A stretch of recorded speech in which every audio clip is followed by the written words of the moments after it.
Bismillahirrahmanirrahim. Assalamualaikum warahmatullahi wabarakatuh. Sahabat tani dimanapun Anda berada, semoga Anda selalu dilimpahkan rezeki yang berkah oleh Allah Subhanahu wa Ta'ala, serta diberikan keturunan yang alim, soleh soleha, alim alimah. Baik, sahabat tani, saya akan membahas tentang budidaya tanaman padi yang tidak terlepas dari ancaman hama penyakit yang sering menyerang tanaman padi Anda. Serangan hama dan penyakit apabila dalam pengendaliannya kurang tepat, maka dapat menurunkan produktivitas daripada tanaman padi Anda. Oleh karena itu diperlukan pengetahuan petani untuk bisa mengendalikan jenis-jenis hama dan penyakit tanaman padi agar Anda mampu mengidentifikasi dan menerapkan pengendalian secara tepat, cepat, dan akurat. Dengan terkendalinya serangan hama khususnya penyakit, maka tujuan daripada kegiatan budidaya padi Anda akan tercapai. Secara khusus di video kali ini saya akan membahas tentang cara penanganan untuk keong mas ya. Nanti untuk hama-hama yang lain kami akan bahas secara khusus ya, satu video satu hama ya. Satu batang padi akan habis dimakan oleh satu ekor keong sekitar selama 3-5 menit ya. Gimana kalau sampai satu malam ya sahabat tani, satu ekor keong dapat memakan satu batang padi 3-5 menit ya. Pengendalian secara kultur teknis yang dapat dilakukan dengan cara-cara pada saat awal tanamannya itu sekitar umur 0-25 hari, lahan sawah perlu dikeringkan ya dalam keadaan macak-macak lah istilah bahasanya, hingga keong tidak dapat merayap menuju rumpun padi yang akan diserang ya. Kalaupun diserang, presentasi serangannya ya di ambang bawah kerusakan lah ya. Pembuatan parit ya mungkin ya sebagai alternatif, dikelilingi lahan ya. Pembuatan parit di sekeliling lahan. Kemudian saluran air yang perlu dibersihkan dari tanaman-tanaman air seperti kangkung ya dan lain-lain. Bersihkan juga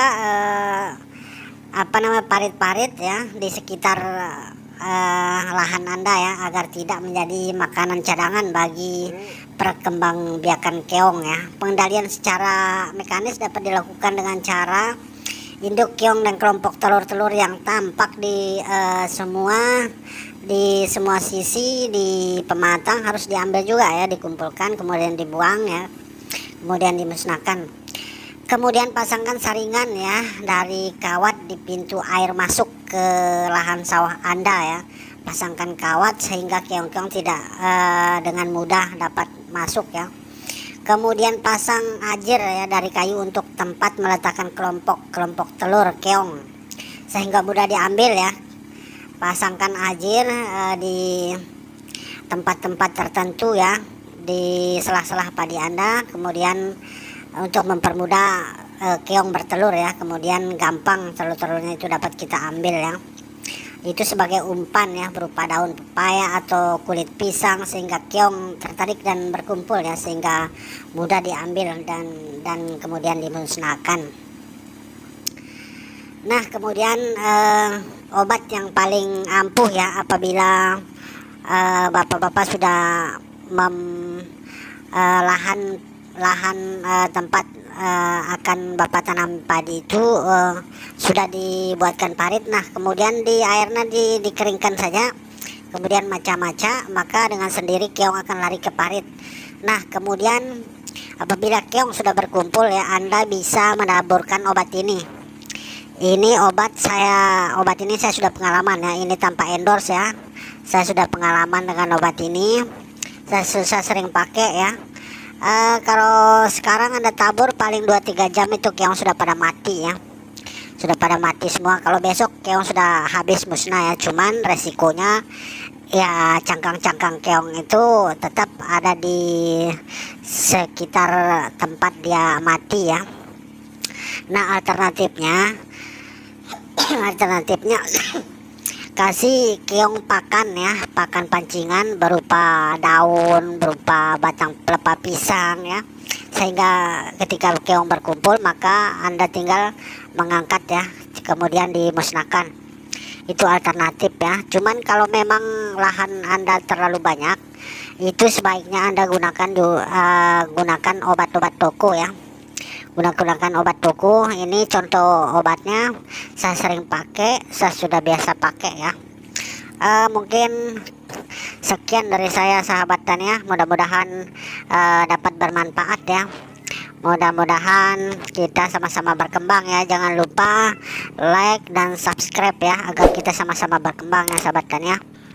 Oh ya sahabat tani, untuk cara penggunaannya Anda bisa melakukan dengan cara penyemprotan ya, Bestnoid ini ya, disemprot sebelum 2-3 hari sebelum Anda nanam ya. Anda bisa melakukan penyemprotan ya.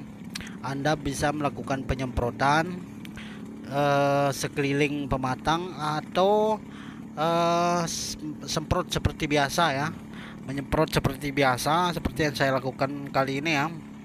Semprot semua lahan ya, agar hasilnya maksimal ya, hasilnya pun maksimal ya. Kalau kita ingin hasilnya maksimal, maka cara perawatannya pun harus dengan maksimal pula ya sahabat tani ya. Bisa juga pakai botol, lubangin ujungnya, kemudian semprotkan di sekitar pematang, di samping-samping pematang ya, bisa ya. Cuman memang cara ini belumlah terlalu efektif ya, apabila ada sisa-sisa keong yang masih tersisa di tengah-tengah sawah ya, itu tentunya tidak begitu efektif ya. Nah kemudian cara yang paling aman adalah ya semprot ya, dengan cara menyemprot, semprot seperti biasa ya, cuman jaraknya ya tidaklah terlalu seperti menyemprot hama ya. Kalau menyemprot hama khususnya ulat dan lain-lain ya, itu tentu jaraknya harus rapat ya, harus rapat dengan jarak ke semprotan pertama ya.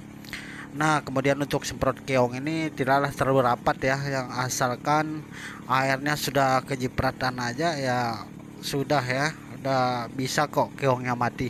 Apabila menggunakan Bestnoid ini, Bestnoid 60 WP ini sangat ampuh ya, sangat ampuh tentu, yang ada gambar keongnya ya. Saya sudah biasa beli di toko, biasanya banyak ya, saya sudah biasa beli di toko ya.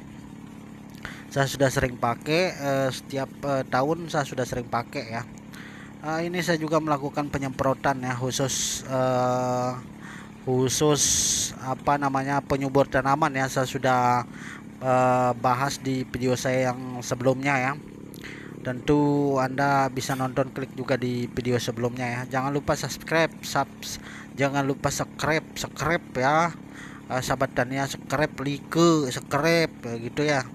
Jangan lupa di like dan subscribe ya sahabat tani, agar kita sama-sama berkembang ya. Nah kemudian hal yang paling penting ya, yang perlu sahabat tani ketahui daripada penanganan keong ini adalah mengambil telur-telur ya, agar keong tidak dapat berkembang biak ya. Jangan lupa maintenance-nya ya, tiap hari sahabat tani juga lakukan maintenance untuk padi itu 1 minggu sekali bisa, karena kalau setiap hari itu keong-keong itu belum sempat bertelur ya, atau dalam proses bertelur ya. Tentu sahabat tani bisa melakukan 1 kali seminggu lah biasanya ya. Saya biasanya seperti itu ya sahabat tani ya. Ya oke sahabat tani, mudah-mudahan Anda yang like video ini, yang subscribe video ini, dilimpahkan rezeki oleh Allah Subhanahu wa taala yang tidak terhingga ya. Kemudian keturunan-keturunan sahabat tani diberikan keturunan yang soleh-soleha ya, yang soleh-soleha. Terima kasih sahabat tani, mungkin itu aja yang dapat kami sampaikan ya.